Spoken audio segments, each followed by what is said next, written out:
इतना करीम है कसम खुदा की, वो ये भी नहीं कहता रात को उठ के गुस्ल कर, मुसल्ला बिछा सजदा कर, रो के दिखा तब मानूंगा। वो तो इतना कहता है अगर मैं तुझे तौफीक दूं तो उठ के बैठ जा बिस्तर पे, मुसल्ले की तौफीक हो तो मुसल्ले पे आ जा, अगर नहीं आ सकता तो बिस्तर पे बैठ जा, उठा दे निगाहें मेरी तरफ और कह दे या अल्लाह मैं गुनाहगार हूँ, तू करीम है, मैं खतावार हूँ, तू बख्शने वाला है। वो तो ये कहता है सिर्फ एहसास गुनाह कर ले, बख्शना मेरा काम है। आधी रात आती है वो कहता उठो, जिसे इज्जत चाहिए मुझसे मांगो, जिसे दौलत चाहिए मुझसे मांगो, जिसे शिफा चाहिए मुझसे मांगो, जिसे औलाद चाहिए मुझसे मांगो, जिसे बरकत चाहिए मुझसे मांगो। हम नहीं मांगते गए, अरे मांग के तो दे, कसम खुदा की अगर दुनिया वालों से मांगोगे हमेशा जलील किए जाओगे, खुदा से मांगोगे हमेशा इज्जतदार रहोगे। पापा जिंदाबाद, नारे तकबीर, नारे रिसालत, नारे कौसियत, मसलके आला हजरत मुफ्ती हम्मान साहब किबला, नारे तकबीर। कोई जुल्म करे मत तो दुहाई, मत पकड़ो किसी के पैर, रात को उठ जाओ मुसल्ला बिछा दो, जब दुनिया सो रही हो कहना मालिक ये तेरी सल्तनत है, ये तेरी मिल्कियत है और हम तेरी मिल्कियत की रियाया है। मालिक अगर तू हमारी तकलीफ पे राजी है तो हम तेरी रजा पे राजी है। इतना कह के तो कसम खुदा की दुनिया की इज्जतें तेरी ठोकरों पे नजर आएगी। लेकिन जब तकलीफें हुई हमने कहा उससे समझौता करो, उससे समझौता करो, करोगे ये एक सजदा जिसे तू गिरा समझता है, हजार सजदों से देता है आदमी को निजात। हम उनके आगे झुके जिनके आगे झुकने से नतीजा नहीं था, कभी उसके आगे नहीं झुके जिसके आगे झुकने से हुकूमतें मिलती हैं, हुकूमतें मिलती हैं। बगदाद की जमीन है, अल्लाह कितना करीम है, कभी सोचा हमने? तवज्जो है आप लोगों को? थके तो नहीं है अभी? थोड़ी देर और गुफ्तगू कर लें। अल्लाह आपको सलामत रखे। बहुत गौर से मेरी बात सुनना, आज के बाद अल्लाह तौफीक दे तुम मस्जिदों के रास्ते देख लेना, मस्जिदों के रास्ते। बगदाद की जमीन थी, किसी बंदे का कत्ल हो गया, बादशाह का हुक्म हुआ कि मुजरिम को पकड़ा जाए। अज्ञात में 20 बंदे उठाए गए। कितने? सारे बोले कितने? 20 बंदे ना, इससे ज्यादा शोर तो तुम चनों में कर लेते हो। कितने बंदे? 20 बंदे उठाए गए। 19 बंदे बगदाद के थे, एक परदेसी था मुसाफिर। तो शाम तक होते होते ना 19 के 19 बंदे छूट गए। कोई कहने लगा इसका मैं जमानती हूँ, किसी ने कहा मैं इसकी सिफारिश लेके आया हूँ, किसी ने कहा मैं इसे जानता हूँ ये कातिल नहीं है। 19 बंदे छूट गए। एक जो परदेसी था वो जेल में रह गया। परदेसी था, फोन का दौर भी नहीं था, खत भी आसान नहीं था, कैद में था, वो न एक कमरे में बंद था। उसने रात को रोना शुरू किया। उसने कहा मालिक कोई किसी का सिफारिशी आया उसे लेके चला गया, किसी का जमानती आया उसे लेके चला गया, किसी की पहचान वाला कोई आया लेके चला गया। या अल्लाह हो सकता है 19 में से कोई कातिल हो, लेकिन तू तो जानता है मैं कातिल नहीं हूँ, मैं कातिल नहीं हूँ। मेरे अल्लाह मेरा कोई न सिफारिशी है न जमानती है। ये अल्लाह आज मेरा सिफारिशी भी तू है, मेरा जमानती भी तू है, मेरी सफाई भी तू दे सकता है, मालिक करम कर दे। रो के इसने कहा इतना। हारून रशीद बिस्तर पे सो रहा था, ख्वाब आया, आवाज आई हारून तू सो रहा है, मेरा बेगुनाह बंदा तेरी कैद में बंद है। बिस्तर छूट गया, दौड़ लगाई, कैद खाने में गए, सारे कमरे चेक कर लिए, कोई नजर नहीं आया। कहने लगे यार ये कैसे हो सकता है, मुझे बताया गया कोई बेगुनाह कैदी है, यहाँ तो कोई नहीं। शांत खड़े थे हारून रशीद। इतने में किसी के रोने की आवाज आई, कान लगा के सुना ना, किसी कमरे के अंधेरे से किसी की हिचकियों की आवाजें आ रही थी। कोई कह रहा था या अल्लाह मेरा जमानती भी तू है, मेरा सिफारिशी भी तू है। जाके हारून रशीद ने कंधे पे हाथ रखकर चीख निकल गई। कहने लगा यार चल तेरी बरात की गवाही तेरे रब ने दे दिया है। घर लेके चले गए। मैं कहता हूँ आज भी रब से रिश्ते मजबूत कर लो, कर लो रब से रिश्ते मजबूत।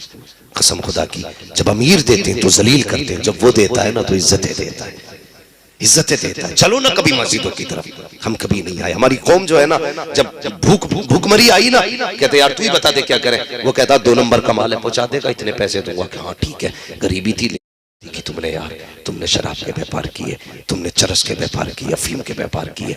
एक ऐसा मुझे मिला, मुझसे कहने लगा मौलाना अपनी कौम को समझाइए, जितने भी बॉर्डर पे नेपाल के पकड़े जाते हैं ना, सारी शराब बेचने वाले मुसलमान क्यों होते हैं? गैरत से नजर झुक गई थी हमारी, शर्म से नजर झुक गई थी।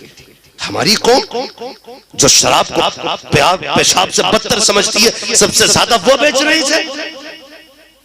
नहीं, रिस्क अल्लाह से मांगा करो, अल्लाह से मांगा करो, रज़ाक अल्लाह है, अल्लाह रोजी देने वाला है।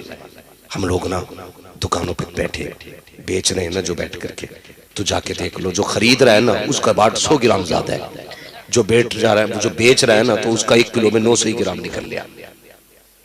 कितने गलत कर रहे हैं हम लोग। अल्लाह से दोस्ती करो, अल्लाह की रजा के लिए राजी रहो। कहते झूठ ना बोले बिजनेस नहीं चलेगा, झूठ बोलना मजबूरी। मैंने कहा दाढ़ी रख ले, कहने लगा नहीं मौलाना बिजनेस करता हूँ ना, मजबूरी है दाढ़ी रखनी, नहीं रखना। मैंने कहा क्यों? बोले झूठ भी बोलना पड़ता। मैंने कहा शर्म आती है यार, रज़ाक अल्लाह है और तू झूठ को भरोसा करके बैठा है कि झूठ से रोजी मिलती है। अल्लाह का सहारा लेके बैठ, फिर अल्लाह तुझे कितनी रोजी अता करता है। प्यार करो अपने रब से यार।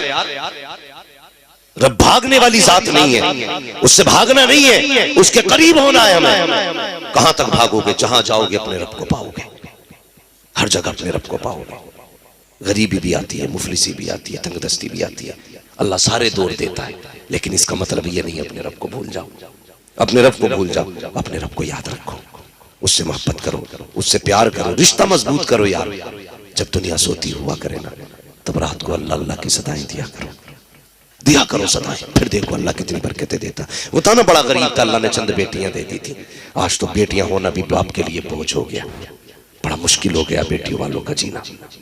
हाँ, इतना मुश्किल हो गया, कई बार बाप फांसी लगा ले रहे। हमारी कौम को डीजे से फुर्सत नहीं मिली है। 2 लाख का आतिशबाजी और डीजे ले आते। अल्लाह तौफीक देना तो बेटी के साथ किसी गरीब की बेटी भी रुखसत कर दिया कर, किसी गरीब की बेटी भी रुखसत कर दिया करो। बड़ा गरीब था, घर में फाके हो गए। बीवी ने कहा मेरे सरताज का हाजी का बच्चों का कई दिन का फाका, आप तो कुछ कमाने जाइए। कहने लगे बूढ़ा हूं, कोई काम नहीं देता है। उसने कहा निकलो ना, शायद कोई काम मिल जाए। बूढ़े ने थैला लिया, कहा काम मिल जाए ना तो इस थैले में राशन लेते आना, राशन लेते आना। एक बाप के लिए सबसे बड़ा मुश्किल वक्त होता है भूखी औलाद का सामना करना, बड़ा मुश्किल होता है।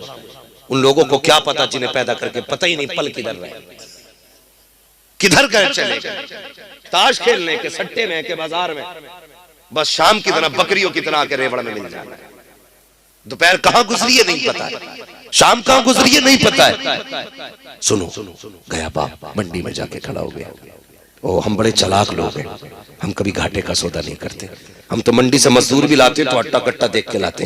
ये 12 ईंटें उठाएगा नहीं उठा लेगा, तो हम 12 ईंटों के पैसे देते और 18 ईंटें उठवाते बंदे से।